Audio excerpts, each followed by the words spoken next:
ஆண்டவருடைய பரிசுத்த நாமம் மகிமைப்படுவதாக. கர்த்தர் கொடுத்த வாக்குத்தத்த வசனத்திலிருந்து தொடர்ச்சியாக இன்றைக்கும் தேவன் செய்ய போகிற மகிமையான காரியங்களை நாம் சிந்திக்க இருக்கிறோம். யோவான் எழுதின சுவிசேஷம் அதனுடைய 12ஆம் அதிகாரம், யோவான் 12ஆம் அதிகாரம் 35ஆம் வசனத்தில் அவருடைய கடைசி பகுதியில் இவ்வாறாக எழுதப்பட்டிருக்கிறது: இருளில் நடக்கிறவன் தான் போகிற இடம் இன்னதென்று அறியான். அதே யோவான் 11ஆம் அதிகாரம் அதனுடைய 10வது வசனத்திலே ஒருவன் இரவிலே நடந்தால் தன்னிடத்தில் வெளிச்சம் இல்லாதபடியினால் இடறுவான் என்றார். அல்லேலூயா. அப்ப இருள் அப்படிங்கிற ஒரு சூழ்நிலை ஒரு மனிதனுடைய வாழ்க்கையில வரவே கூடாது. இருள் என்கிற ஒரு நிலைமை மனுஷனுக்கு என்ன செய்யக்கூடாது, வரவே கூடாது. கர்த்தர் தான் அந்த இருளை அகற்றுவார் என்பதை எந்த ஒரு மனிதன் நம்புகிறானோ அவனுடைய வாழ்க்கையில் தான் இரவு இருள் எல்லாம் என்ன செய்யுது, வெளிச்சமாய் மாறுகிறது. நல்லா புரிஞ்சுக்கோங்க. இப்போ நம்ம பகல்ல இருக்கிறோம், இந்த ஏரியாவை இருட்டாக்க முடியும் அப்படிங்கிற ஒரு சூழ்நிலை இருக்கா இல்லையா? முடியும். இப்ப இருளா இருக்கிற ஒரு இடத்தை நம்மால் வெளிச்சமா மாற்ற முடியுமா, முடியாதா? கண்டிப்பா முடியும்.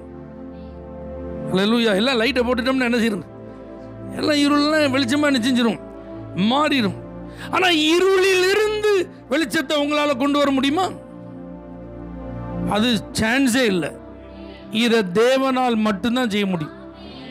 ஏன்னா இந்த உலகம் இருளில் இருந்தது, ஆனா ஆண்டவர் பாருங்க வெளிச்சம் உண்டாக கடவுது அப்படின்னாரு. அந்த இருளில் இருந்து வெளிச்சம் செஞ்சுட்டு உண்டாயிற்று. அல்லேலூயா. நம்மளெல்லாம் ஆண்டவர் இருளில் இருக்கிற ஜனங்களுக்கு வெளிச்சமாக தான் செஞ்சிருக்கிறார், வச்சிருக்கிறார். நீங்க நல்லா புரிஞ்சுக்கோங்க. இருளில் இருந்து வெளிச்சத்தை ஆண்டவர் தான் கொடுக்கணும். அப்படின்னா உங்களுக்கு புரிகிற மாதிரி சொல்லட்டா, எந்த காரியத்தை நீங்க இருளா நினைக்கிறீங்களோ அந்த காரியத்திலிருந்தே உங்களை ஆசீர்வதிக்கிறதுக்கு ஆண்டவரால் தான் முடியும். எதை என் வாழ்க்கையில் நான் இருள் என்று நினைத்து அதனால் நான் பாதிக்கப்படுகிறேனோ, வேதனை அடைகிறேனோ, அந்த சூழ்நிலையவே எனக்கு ஆசீர்வாதமாய் மாற்ற நான் ஆராதிக்கிற ஆண்டவராலே முடியும். அப்படி கர்த்தர் மாற்றும் 3 சூழ்நிலைகளை இன்றைக்கு நாம் சிந்திக்க இருக்கிறோம். இருள் என்கிற இந்த நிச்சயமற்ற சூழ்நிலையில், நம்பிக்கை இல்லாத சூழ்நிலையில் ஆண்டவரே அந்த இருளை எப்படி வெளிச்சமாய் மாற்றுகிறார், எப்படிப்பட்ட இருளை அவர் வெளிச்சமாய் மாற்றுகிறார் என்பதை குறித்து நீங்கள் சிந்திப்பீர்களானால், ஆண்டவர் நமக்கு வேதாகமத்திலே 2 ராஜாக்கள் 6ஆம் அதிகாரம் 24வது வசனத்திலிருந்து 26வது வசனம் வரைக்கும் உள்ள சம்பவத்தின் மூலமாய் சில வார்த்தைகளை கற்றுத்தர விரும்புகிறார். இதற்கு பின்பு சீரியாவின் ராஜாவாகிய பெனாதாத் தன் இராணுவத்தை எல்லாம் கூட்டிக் கொண்டு வந்து சமாரியாவை முற்றுகை போட்டான். அதனால் சமாரியாவிலே கொடிய பஞ்சம் உண்டாயிற்று. ஒரு கழுதை தலை 80 வெள்ளிக்காசுக்கும் புறாக்களுக்கு போடுகிற கார்படி பயிறு 5 வெள்ளிக்காசுக்கும் விற்கப்படும் மட்டும் அதை முற்றுகை போட்டான். இஸ்ரவேலின் ராஜா அலங்கத்தின் மேல் நடந்து போகையில் ஒரு ஸ்திரீ அவனை பார்த்து கூப்பிட்டு, ராஜாவாகிய என் ஆண்டவனே ரட்சியும் என்றாள். உங்களுக்கு நல்ல இந்த சம்பவம் தெரியும். எலிசா வாழ்ந்து கொண்டிருந்த காலம். இஸ்ரவேலை சீரியர்கள் என்ன செஞ்சிட்டாங்க, முற்றுகை போட்டுட்டாங்க. இது எப்படி இந்த இருள் அவர்களை சூழ்ந்ததுன்னா ஒரே நாள்ல சூழல. ஆமே, கம்ப்ளீட்டா வந்து சரவுண்ட் பண்ணி இவங்களை லாக் பண்ணிட்டான். உள்ள இருக்கிறவங்க வெளியில போக முடியாது, வெளியில இருக்கிறவங்க உள்ள வர முடியாது. இப்ப இவர்களுடைய வாழ்வாதாரம் கொஞ்சம் கொஞ்சமா என்ன செய்யுது, பாதிக்கப்படுகிறது. இவர்களுடைய வருமானம் கொஞ்சம் கொஞ்சமா என்ன செய்யுது, பாதிக்கப்படுகிறது. இவர்களுடைய ஆகாரம் கொஞ்சம் கொஞ்சமா என்ன செய்யுது, குறைவடைகிறது. இவர்களுடைய இயல்பு நிலை கொஞ்சம் கொஞ்சமா என்ன செய்யுது, பாதிக்கப்படுகிறது. இவர்களுடைய சுதந்திரம் கொஞ்சம் கொஞ்சமா என்ன செய்யுது, பறிக்கப்படுகிறது. அல்லேலூயா. இந்த இருள் இவர்களை ஒரே நேரத்தில் என்ன செய்யல, மூடவில்லை. இப்படிப்பட்ட இக்கட்டான இந்த நெருக்கடியான சூழ்நிலை இவங்களை கொஞ்சம் கொஞ்சமாக இருளாக்கியது. அப்போ ஒரு மனிதனுடைய வாழ்க்கையில இருள் என்பது திடீரென்று ஒரே நாளில் வர்றதுக்கு வாய்ப்பு இல்லை. அது கொஞ்சம் கொஞ்சமா அவனை மூடுறதுக்கு என்ன இருக்கு, வாய்ப்பு இருக்கு. முதல்ல தெரியாது. ஆரம்பத்தில் ஏதோ ஒரு சின்ன ப்ராப்ளம் மாதிரி இருக்கும். ஆரம்பத்தில் இதுதானே கொஞ்சம் சமாளிச்சிடலாம் அப்படிங்கிற மாதிரி இருக்கும். ஆனால் நீங்கள் அதை கொஞ்சம் உற்று நோக்கி பார்ப்பீர்களானால் அங்கே சட்டையெல்லாம் கிழிச்சிட்டு புலம்புற அளவுக்கு ஆயிரும். இந்த இருள் இவங்களை கடைசியில் எங்கே கொண்டு வந்து விட்டுட்டு கடும் வறட்சி, கடும் பஞ்சம், கழுத தலைய 80 வெள்ளிக்காசுக்கு வாங்கி சாப்பிட்ற நிலைமை, புறாக்களுக்கு போடுகிற பயிரை வாங்கி சாப்பிடுகிற நிலைமை இவர்களுக்கு என்ன செஞ்சுட்டு, இதையும் தாண்டி இப்போ கான்ட்ராக்ட் பேசுறாங்க. 2 சகோதரிகள், இன்னைக்கு உன் மகனை சமைச்சு சாப்பிடுவோம், நாளைக்கு என் மகனை சமைச்சு சாப்பிடுவோம். எங்க வரைக்கும் டீல் போயிட்டு பார்த்தீங்களா? பிள்ளைகளை சமைச்சு சாப்பிட்ற அளவுக்கு கொடூரமான ஒரு மனநிலை, கடினமான ஒரு சூழ்நிலை, சகித்து கொள்ள முடியாத ஒரு நிர்பந்தம். யாருங்க இப்படிலாம் செய்வா? பிள்ளையை சமைச்சு சாப்பிட்ற அளவுக்கு இருள். காரணம் என்னது? இருள். இவர்களால் இதை என்ன செய்ய முடியல, சமாளிக்க முடியல. இதிலிருந்து இவர்களால் தப்ப முடியல. இந்த இருளுக்கு காரணமானவர்கள் யார்? சீரியர்கள். இந்த சீரியர்களுக்கும் இந்த இஸ்ரவேலர்களுக்கும் இதற்கு முன்பு என்ன டீல் இருந்துச்சு? அன்னைக்கு இருந்த நாட்களில் இந்த சீரிய ராஜா இவங்களை அடிமைப்படுத்த பிளான் பண்ணும்போது எலிசா தீர்க்கதரிசி சொல்லுவான், அவன் உங்களை பிடிக்கிறதுக்கு வாரான், நீங்கள் ஜாக்கிரதையா இருங்க. அன்னைக்கு அவன் என்ன பண்ணான் அந்த ராஜா? அப்போ இதுக்கெல்லாம் யார்டா காரணம்? எலிசா தான் காரணம். அவனை தூக்குண்டான். அவனை பிடிக்க வந்தா அவன் மலையில் தங்கி இருக்கிறான். அவனை சுற்றிலும் வளைந்து கொண்ட இராணுவத்திற்கு கண்மயக்கம் உண்டானது. எலிசா அவங்கள அப்படியே கூட்டிட்டு ராஜாட்ட கொண்டு வந்தான். அவன் எல்லாத்தையும் வெட்டிட்டுமான்னு கேட்டான். விருந்து உண்டாக்குனா, சாப்பாடு கொடுன்னு கூட சொல்லல, விருந்து அதுல இருக்கு பாருங்க. அப்பொழுது அவர்களுக்கு பெரிய விருந்து பண்ணி, அல்லேலூயா, எப்படி இருக்கு யோசிச்சு பாருங்க. நல்ல வசமா மாட்டிக்கொண்ட இந்த ராணுவ வீரர்களுக்கு தண்டனை கொடுக்காம, இந்த அசீரிய ராணுவ வீரர்களுக்கு அவங்களுக்கு நல்ல பெரிய விருந்து என்ன செஞ்சாங்க. அப்போ இந்த விருந்தெல்லாம் சாப்பிட்டுட்டு தான், தேங்க்யூ ஸோ மச், உங்க அன்பை எங்களால் என்ன செய்ய முடியாது, மறக்கவே முடியாது. நீங்க இந்த உதவியை செஞ்சதுனால தான் நாங்க இன்னைக்கு உயிரோடு என்ன செய்யறோம், இருக்கோம்.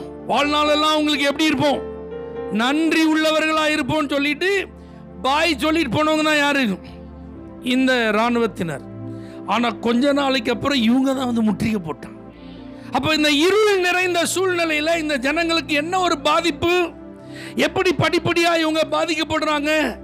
நன்றி இல்லாம போன ஒரு கூட்டத்தினால் இவர்கள் பாதிக்கப்படுகிறார்கள். உதவியை பெற்றுக்கொண்ட ஒரு கூட்டம் இவர்களுக்கு இப்ப பெரும் பாதிப்பாய் மாறிவிட்டது. அவர்களுடைய பிராணனுக்கு இவர்கள் என்ன செஞ்சாங்க? உதவி செய்தார்கள். அவங்களை அழிக்காம அவங்கள உயிரோட வச்சாங்க.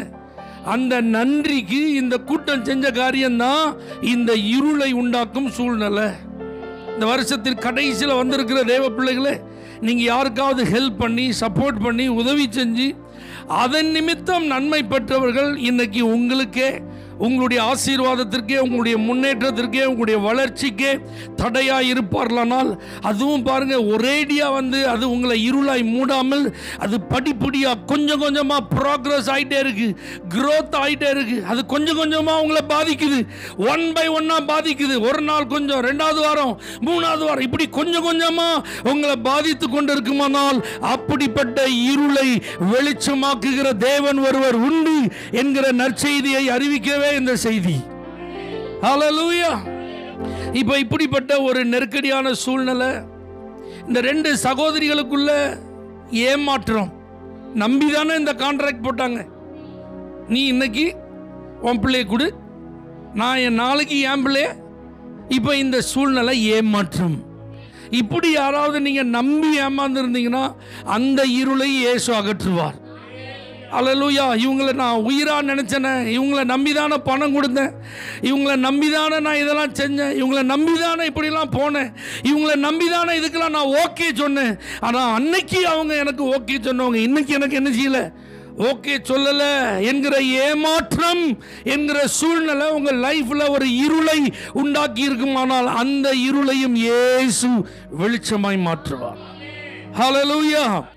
இப்போ இந்த வார்த்தையை கேட்டவுடனே 30வது வசனத்தில் ராஜா பாருங்க, அந்த ஸ்திரீயின் வார்த்தைகளை ராஜா கேட்ட உடனே அலங்கத்தின் மேல் நடந்து போகிற அவன் தன் வஸ்திரங்களை கிழித்து கொண்டான். அதை தான் நீங்க நல்லா கவனிக்கணும். அந்த வஸ்திரத்தை கிழிச்சதுக்கு அப்புறம் என்ன தெரியுது? அவன் உள்ளே தன் சரீரத்தின் மேல் ரெட்டு உடுத்தி இருக்கிறதை ஜனங்கள் கண்டார்கள். ஒரு அல்லேலூயா சொல்லுங்க. பொதுவா யூதர்கள் ரெட்டு உடுத்துறாங்க அப்படின்னாலே ரொம்ப துக்கமா இருக்காங்கன்னு அர்த்தம். ஆனா இந்த சாக்லோத் எப்படி இருக்குன்னா ஓவர் கோட் மாதிரி தான் இருக்கும், மேல தான் போட்டிருப்போம்.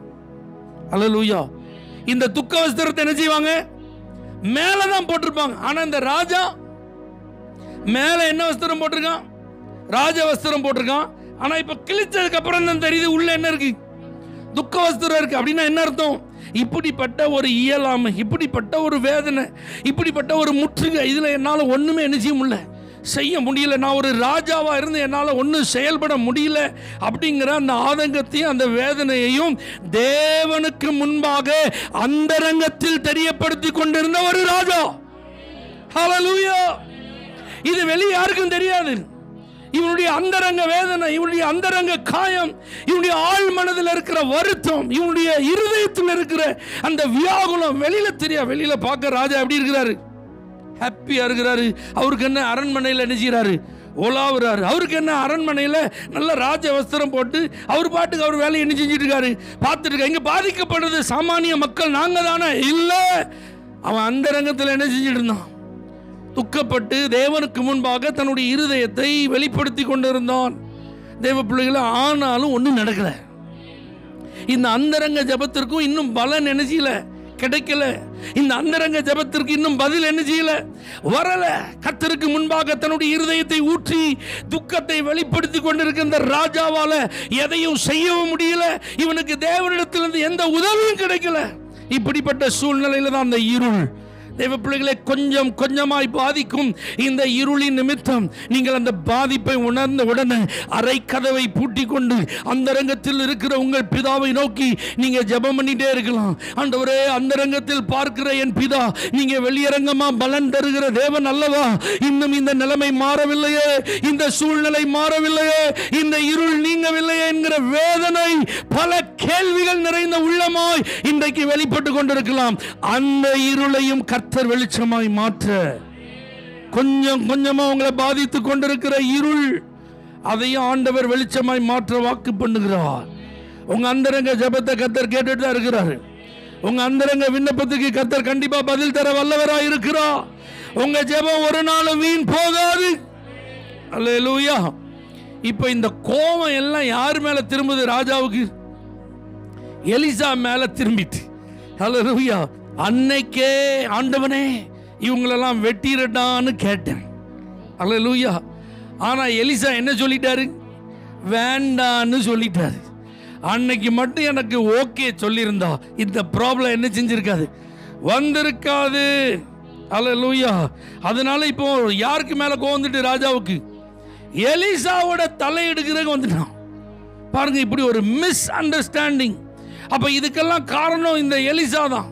ஆமென். அல்லேலூயா. இப்படி கூட ஒரு இருள் உங்க வாழ்க்கையில் இருக்கலாம். ஆமென் சொல்லுங்களேன். நான் அன்னைக்கே சொன்னேன் இப்படி செஞ்சிருக்கலான்னு, ஆனா அவங்க தான் சொன்னாங்க இல்ல இதை செய்யுங்கன்னு. அல்லேலூயா. நான் அன்னைக்கே நினைச்சேன் இது எனக்கு செட் ஆகாதுன்னு, இல்ல அவங்க தான் சொன்னாங்க இதுதான் சரி, இதுதான் உங்களுக்கு என்ன செய்யும், செட் ஆகும். அன்னைக்கே நான் என்ன செய்யணும் ஆலோசனை கேட்டப்ப அவங்க தான் எனக்கு இந்த ஆலோசனை சொன்னாங்க, இந்த வழியில நடங்கன்னு. ஆனா இப்ப அதுதான் எனக்கு எதா மாறி இருக்கு, பிரச்சனையா மாறி இருக்கு. அதுதான் எனக்கு இருள என்ன செஞ்சிருக்கு. இதை நான் அன்னைக்கே செஞ்சிருந்தேன்னா இந்த இருள் என்ன செஞ்சிருக்கும், என்னை விட்டு விலகி போயிருந்திருக்கும், எனக்கு வந்திருக்காது. இந்த பாதிப்பு எனக்கு வந்திருக்காது, இந்த நெருக்கடி எனக்கு வந்திருக்காது, இந்த சூழ்நிலை எனக்கு வந்திருக்காது. அல்லேலூயா. ஆமென்.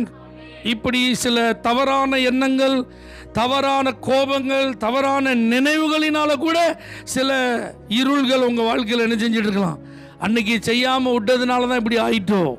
இல்ல இல்ல, உங்க இருளை வெளிச்சமாய் மாற்றுவதற்கு கர்த்தர் வச்சிருக்கிற சோர்ஸே எலிசா தான். ஆமென். இருளிலிருந்து வெளிச்சம். இப்ப இப்படிப்பட்ட சூழ்நிலையில இந்த எலிசா மூலமா தான் கர்த்தர் பேசுறாரு. நாளைக்கு இந்நேரம் இதே வாசல்ல சூழ்நிலைலாம் மாறி இருக்கு. அல்லேலூயா.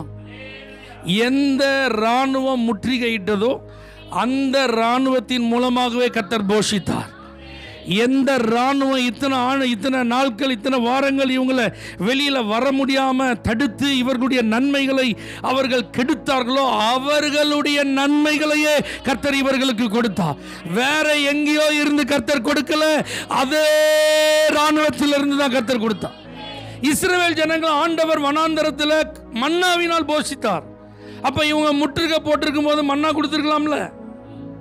இஸ்ரவேல் அவங்க ஆண்டவர் ஜனம் தானே. அல்லேலூயா. காடை கேட்டாங்க, ஒரு கீழ் காற்றை வீச பண்ணாரு.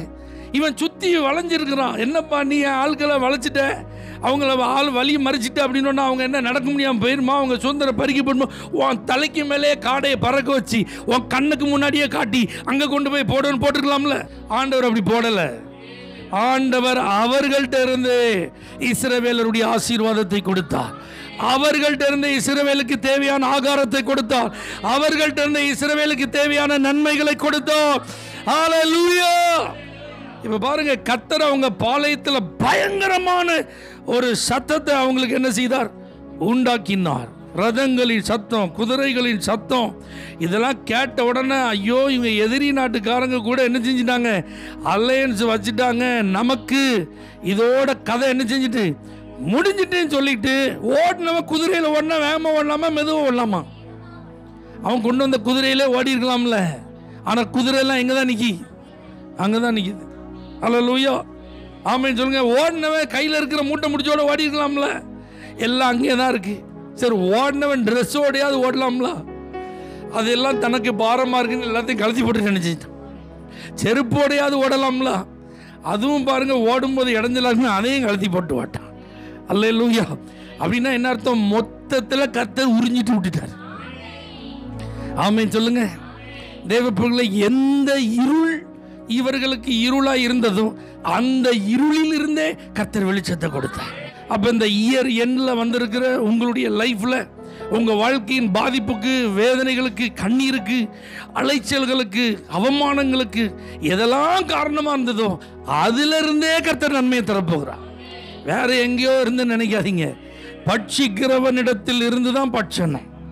ஆமேன். இவங்கள்ட்ட இருந்தா ஐயோ இவங்க நம்மளை தொடாமல் தொந்தரவு பண்ணாமல் இருந்தால் சரிதான் அப்படி நீங்கள் நினச்சிட்டு இருக்கலாம். ஆனால் அவங்கள்ட்ட இருந்து தான் கர்த்தர் நன்மைகளை தரப்போகிறார். அவங்கள்ட்ட இருந்து தான் கர்த்தர் ஆசீர்வாதங்களை தரப்போகிறார்.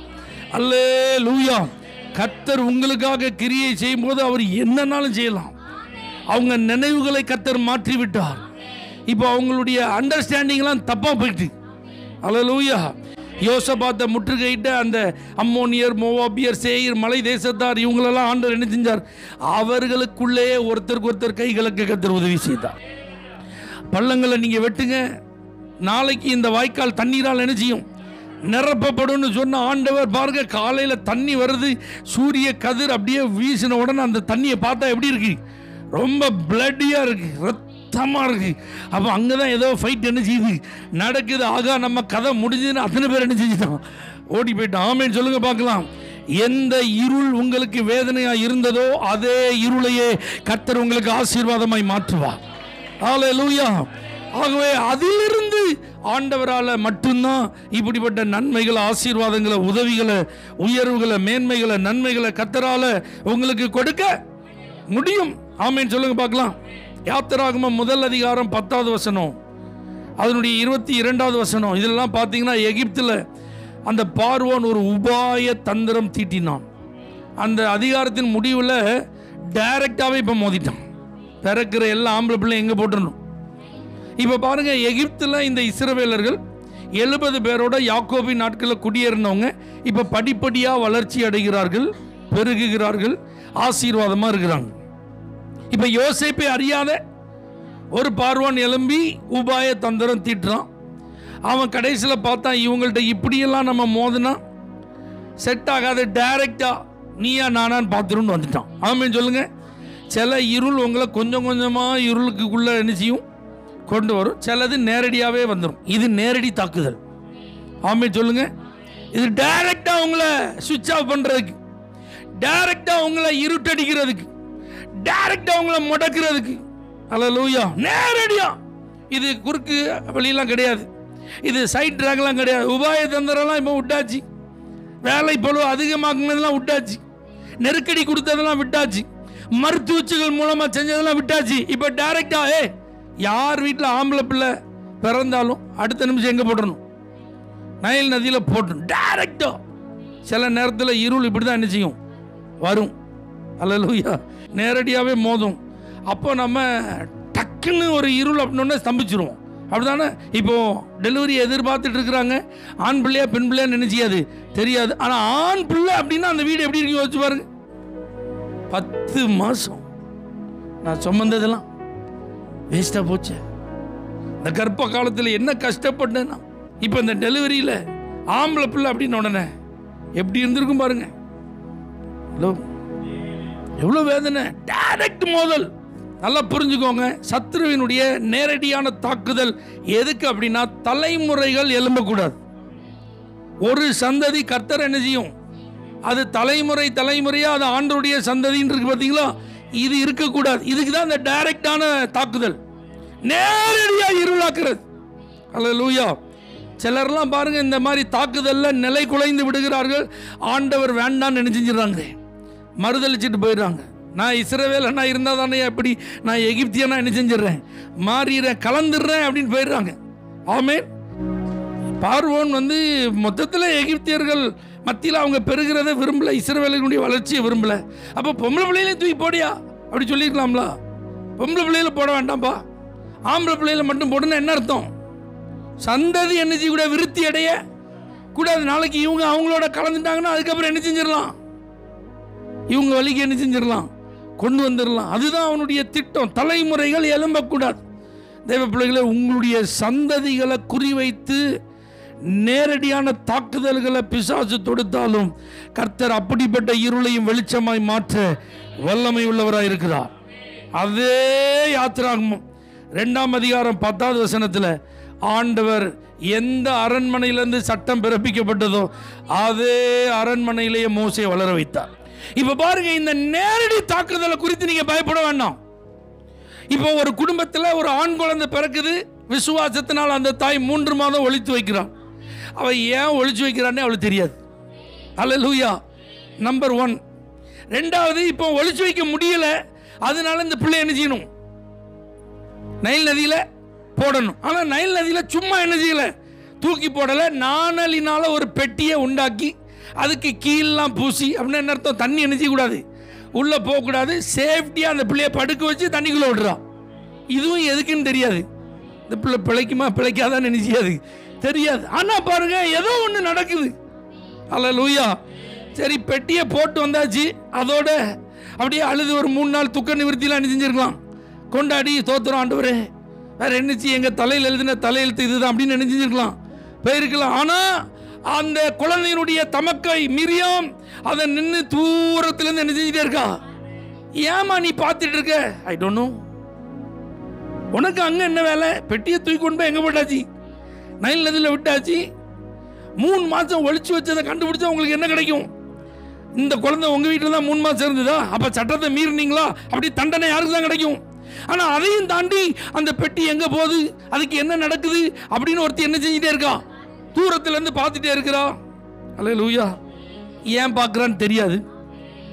இப்ப இந்த பெட்டி யாரு கண்ணுக்கும் தெரியல, நேர யார் கண்ணுக்கு தெரியுது, அவ கூட இருக்கிற ஆட்களுக்கும் தெரியல, இளவரசிக்கு தான் தெரியுது. அந்த நாணல் பெட்டி யார் பார்க்கா, அவ கண்ணுக்கு மட்டும் ஏன் ஆண்டவர் காட்டினாரு, அதுவும் நமக்கு தெரியல. அல்லேலூயா. இப்ப தாதி பெண்களை கூப்பிட்டு சொல்றா, அந்த பாக்ஸ் இங்க என்கிட்ட கொண்டு வந்துடுறா. அது பாட்டுக்கு போகுது, அங்க பார்க்க தள்ளி விடு, நம்ம குளிக்கிற இடத்துல அது என்ன, அதை ஓரமா தள்ளி விடு அப்படின்னு என்ன செஞ்சிருக்கலாம். ஆனா அதை என்னிடத்தில் கொண்டு வா. இப்ப இந்த அக்காவுக்கு எப்படி இருந்திருக்கும், ஹார்ட் பீட்டு, நான் நினைச்சது நடக்கு அப்படியா இருந்திருக்கும். ஐயோ, யாரு கண்ணுக்கு படக்கூடாது நினைச்சோமோ, யாரு கைக்கு போக கூடாது நினைச்சோமோ, இப்ப அவ எடுத்த உடனே சொல்றா, இது எபிரேய பிள்ளை. கம்ப்ளீட்டா இருந்த கொஞ்ச நெஞ்ச நம்பிக்கையும் போச்சு. இனிமே நம்ம தம்பி தப்புறதுக்கு ஏதோ ஒரு ஆம்பளை பிள்ளைன்னு சொல்லிருக்கலாம்ல. அவங்க டார்கெட்டே யார் தான், எபிரேய பிள்ளை. இப்ப அவங்க கையில என்ன செய்யுது, கிடைச்சிருக்கு. இப்ப இந்த அக்காவுக்கு மயக்கமே என்ன செஞ்சிருக்கு, வந்திருக்கு. ஆமென். இதெல்லாம் ஏன் நடக்குன்னு புரியல. நல்லா புரிஞ்சுக்கோங்க. பிசாசு நேரடியா உங்களை தாக்கி உங்க வாழ்க்கையில இருளை உண்டாக்கணும்னு நினைச்சான்னா நீங்க நல்லா புரிஞ்சுக்கோங்க, ஆண்டவர் சில சம்பவங்களை 1 by 1 நடத்திட்டே இருப்பாரு. இது எல்லாத்தையும் கனெக்ட் பண்ணி விட்டுருவாரு. அல்லேலூயா.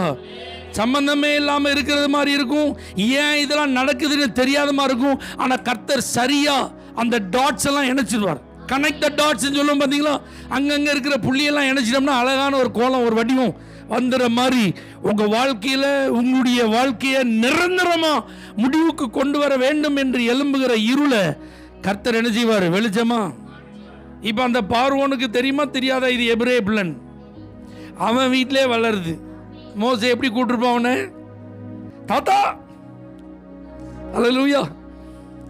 ஆமா, பார்வோன் மடியில் யாரெல்லாம் ஏறி விளையாண்டாங்களோ தெரியல, ஆனால் மோசே கண்டிப்பாக என்ன செஞ்சிருப்பான். அல்லேலூயா. எகிப்தின் சகல சாஸ்திரங்கள் அவனுக்கு என்ன செய்யப்படுது? கற்றுக் கொடுக்கப்படுதுன்னா ஃபுல் ப்ரிவிலேஜோட வளர்றான், முழு சுதந்திரத்தோட வளர்றான், முழு அதிகாரத்தோட வளர்றான். அவனுக்கு ஒரு குறை அரண்மனையில் கிடையாது.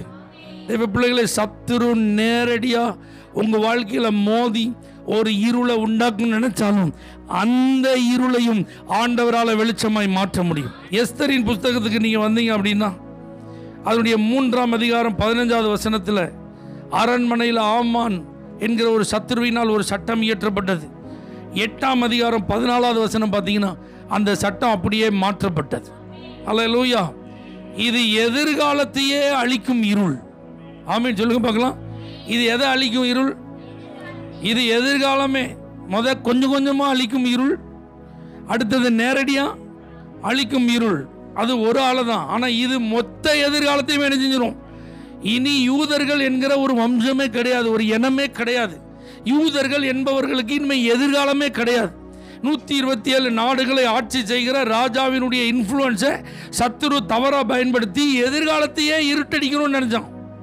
ஆனா அதே அரண்மனையில் அதே ராஜா ஒரு எழுத்து மாறாம அப்படியே காரியத்தை மாறுதலா யூதர்களுக்கு சாதகமாய் முடித்து அவன் கையில இருந்த அதே முத்திர மோதிரத்தை இவன் கையில கொடுத்து மாத்தி வச்சுட்டார். ஆமென் சொல்லுங்க. வேற எங்க இருந்த ஆண்டவர் இதெல்லாம் என்ன செய்யல. அதே அரண்மனையில கர்த்தர் செய்தார், அதே ராஜாவை வச்சே கர்த்தர் செய்தார். இது ரொம்ப ஆச்சரியம். என்னன்னா இந்த முதல் சட்டம் அனுப்பப்பட்டு வேகமா போயிட்டு கிட்டத்தட்ட 2.25 மாசத்துக்கு அப்புறம் தான் யார் வரா? மொர்தெகாய் வராரு. இவர் சட்டம் போட்டது எத்தனை மாசம் கழிச்சு? அவன் குதிரையில பறந்துட்டான். 127 நாடுகளுக்கு செய்தி பறந்துட்டு கிட்டத்தட்ட 2.25 மாசம் கழிச்சு தான் இந்த மொர்தெகாய் வரான். இப்ப இவனுக்கு கழுதையும் ஒட்டகம் தான் கிடைக்கும். அஞ்சல்காரர்களை எதில் அனுப்புறோம்? கழுதை என்ன வேகமா ஓடும்? ஒட்டகம் எவ்வளவு வேகமா ஓடும்? இதே 127 நாடுகளுக்கு இது ஓடணும். நல்லா புரிஞ்சுக்கோங்க. எதிர்காலத்தை அழிக்க எழும்பும் சத்துரு, இருட்டடிக்க அவன் எவ்வளவு வேகமா ஓடினாலும் பிந்தி வந்தாலும் அவனை முந்த கர்த்தர் உதவி செய்வான். அவன் தனக்கு தீவிரமா பயன்படுத்தினதை காட்டிலும் நம்மள்கிட்ட இருக்கிறத கர்த்தர் பயன்படுத்தி அந்த தீவிரத்தை அடக்கமா ஆண்டவரால் முடியும். இதில் இன்னொரு ரொம்ப சந்தோஷமான விஷயம் என்ன தெரியுமா? அந்த ஆமான் நிர்ணயித்த தேதி இருக்குல்ல, அதே தேதி தான். தேதியெல்லாம் மாறல. அல்லேலூயா. டேட்டெல்லாம் ஆண்டவர் மாற்றவே இல்லை, அதே டேட் தான். ஆனால் யூதர்களுக்கு அல்ல, யூதர்களுக்கு சத்துருக்களுக்கு அன்னைக்கு முடிவு. அப்ப யூதர்களின் எதிர்காலத்தில் இருளை உண்டாக்கணும்னு நினைச்ச சத்துருக்கள் அத்தனை பேருக்கும் அதே மாதம் அதே தேதியில் இருள். ராமே சொல்ல மாட்டீங்களா? அப்போ உங்கள் லைஃப்லையும் இந்த பாரு, இந்த நாளில் உன்னை நான் என்ன பண்ணுறேன் பாருன்னு யாராவது சத்துரு உங்களை சவால் விட்டுருந்தா அந்த நாளுக்காக நல்ல கர்த்தரை ஸ்தோத்திரம் பண்ணுங்க. அந்த நாளில் நீங்கள் வெளிச்சத்தில் இருப்பீங்க, அவர்கள் இருளில் இருப்பார்கள். அல்லேலூயா. ஆண்டவர் எதிர்காலத்தை இருளாக விடவே மாட்டார். சபைக்கு ஆண்டவர் நல்ல பிரகாசமான எதிர்காலத்தை வச்சிருந்தார். பேதர் எழும்பி நின்று பிரசங்கம் பண்ணால் 3000 பேர் ரட்சிக்கப்பட்டான். அற்புதம் நடக்குது, 5000 பேர் ரட்சிக்கப்பட்டான். சபையில் ரட்சிக்கப்பட்டவங்க நாளுக்கு நாள் என்ன செஞ்சுட்டே இருக்காங்க, சேர்ந்துட்டே இருக்கிறாங்க. இப்போ பார்க்குறான் ஒருத்தன் வாலிபன், சவுல் என்கிற வாலிபன் பார்க்குறான். ஓஹோ, நீங்கள் ரொம்ப ஓவராக என்ன செஞ்சிட்டு இருக்கீங்க, வளர்ச்சி அடைஞ்சிட்டு இருக்கீங்களோ, இந்த வாரம் என்ன அப்படின்ட்டு அவனை பிடிச்சி ஸ்தேவானை கொண்டு போய் என்ன செஞ்சிட்டாங்க, ஆலோசனை சங்கத்தில் நிப்பாட்டிட்டாங்க. கடைசியில் அவனை குற்றவாளின்னு தீர்த்து அவனுக்கு மரண தண்டனை வழங்கப்பட்டது. இரத்த சாட்சியாக மறிக்கிறான். யாரு? ஸ்தேவான். அதுக்கு யார் சாட்சி? சவுல் என்கிற வாலிபன் தான் சாட்சி. இந்த இரத்த சாட்சியா இவன் மரித்ததுக்கு அப்புறம் இந்த சவுல் சார்ஜ் எடுக்கிறான். சார்ஜ் எடுத்து இவர்கள் வீடுகள் தோறும் ஜெபம் பண்றது வழக்கம். இவர்கள் வீடுகள் தோறும் கர்த்தரை ஆராதிக்கிறது வழக்கம். இவர்கள் வீடுகள் தோறும் அப்பம் விற்குதல் வழக்கம். இப்போ இந்த சத்துரு எழும்பி என்ன செய்யறான்? வீடுகள் தோறும் புகுந்து, நல்லா கவனிச்சு பாருங்க, அப்படிதான் ஆக்ட்ஸ் ஆஃப் தி அப்போஸ்டல்ஸ்ல இருக்கும். வீடுகள் தோறும் புகுந்து ஸ்திரீகளையும் குழந்தைகளையும் அடித்து துன்பப்படுத்தி சிறைக்கு கொண்டு வரான். அல்லேலூயா. இப்போ வீடுகள்ல டார்கெட் ஃபினிஷ்ட் ஆயிட்டு. ஆமென். இப்போ அடுத்து ஊர் ஊரா போறான். ஏன்னா இவங்க சிதறனவங்க என்ன செஞ்சிட்டாங்க? பல ஊர்களுக்கு போயிட்டாங்க. ஆமென். எருசலேம்ல இருந்து அப்போஸ்தலர்கள் தவிர மீதி எல்லாரும் எங்க போயிட்டாங்க? எங்க வாய்ப்பு இருக்க எல்லா இடத்துக்கு போயிட்டாங்க. அப்ப இந்த சத்துருவாகிய சவுல் என்ன நினைக்கிறான்? ஓஹோ, உங்க வீட்டுக்குள்ள வந்து அடிச்சா நீங்க வீட்டை காலி பண்ணிட்டு ஊரா போயிருவீங்களா? நீ எந்த ஊர்ல இருந்தாலும் உடனே நான் வருவேன் பின்னாடி. அல்லேலூயா. குதிரையில ஆர்டரை வாங்கிட்டு தன்னுடைய சகாக்களோடு வேகமா வந்தான் தமஸ்குவுக்கு. வெளிச்சத்தில் சந்தித்தார். அல்லேலூயா. அவன் கண்ணை கர்த்தர் இருளாக்கினார். எந்த சத்துரு திருச்சபையின் எதிர்காலத்தை அழிக்க எழும்பினானோ அந்த மனிதனையே ஹீரோவாக கர்த்தர் மாற்றினார். திருச்சபைக்கு வெளிச்சமாய் கர்த்தர் மாற்றினார். திருச்சபையின் வளர்ச்சிக்கு ஒரு உதவியாய் கர்த்தர் மாற்றினார். நிருபங்கள் எழுதி கொண்டு போனான் அவர்களை அழிப்பதற்கு. ஆனா அவன் கையால இன்னைக்கு நம்ம கையில இருக்கிற வேதாகமத்தை எழுத கர்த்தர் மாற்றினார். எதிர்காலத்தை அழிக்கும் இருளுக்கு ஒரு நாள் கர்த்தர் இடம் கொடுக்க மாட்டாருங்க. அந்த எதிர்காலத்தை அழிப்பதற்கு எந்த இருள் காரணமா இருந்ததோ அந்த இருளில் இருந்தே கர்த்தரால் வெளிச்சத்தை என்ன செய்ய முடியும்? கொண்டு வர முடியும். நம்புறீங்களா? ஹல்லேலூயா. இப்போ இந்த இருளிலிருந்து வெளிச்சத்தை நாம அனுபவிக்கணும்னா முதல்ல சொன்ன ஒரு பஞ்சம், அதுல இருந்து ஓடிடாதீங்க. முற்றுகை போடப்பட்டுன்னு சொல்லிட்டு என்ன செஞ்சிடாதீங்க, ஓடிடாதீங்க. அங்கதான் உங்களுக்கு வார்த்தையும் இருக்கு, அங்கதான் உங்களுக்கு அற்புதம் இருக்கு. எந்த வாசல் அடைக்கப்பட்டிருந்ததோ அங்கதான் வாசல் இப்ப திறக்கப்பட போகுது.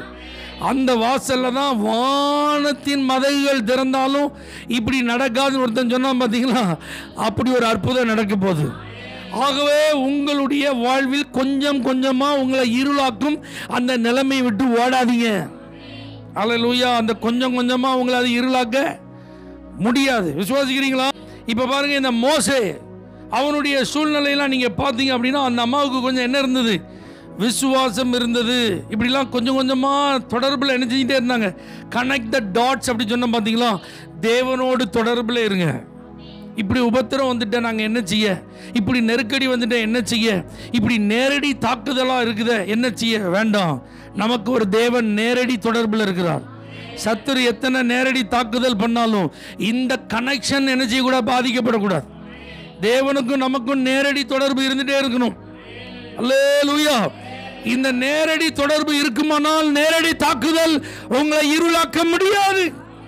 இப்போ இந்த எஸ்தர், இந்த மொர்தெகாய், இந்த சம்பவத்தில் பார்த்தீங்கன்னா எஸ்தர் ராஜாத்தி சொல்றா, எனக்காக ஜெபம் பண்ணுங்க.